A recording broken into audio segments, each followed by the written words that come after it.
अरे रोवेलन भैया के सरवा, रोवेलन भैया के सरवा, धुनेलन कपार हो फरार बाड़ी कहिए से।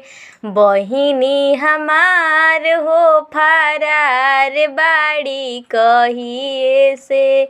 रोवेलन भैया के सरवा, धुनेलन कपार हो फरार बाड़ी कहिए से। बहिनी हमार हो फरार बाड़ी कहिए से। बहिनी हमार हो फरार बाड़ी कहिए से। हँसेलन प्रिंस भैया, हँसेलन प्रिंस भैया, हाथी फेरी बाल हो किया जैसे फरार बाड़ी। बहिनी तोहार हो किया जैसे फरार बाड़ी।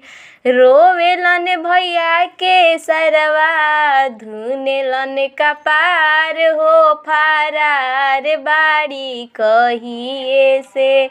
बहिनी हमार हो फरार बाड़ी कहिए से। हँसेलन मनीष भैया, मुँह दे रुमाल हो किया जैसे फरार बाड़ी।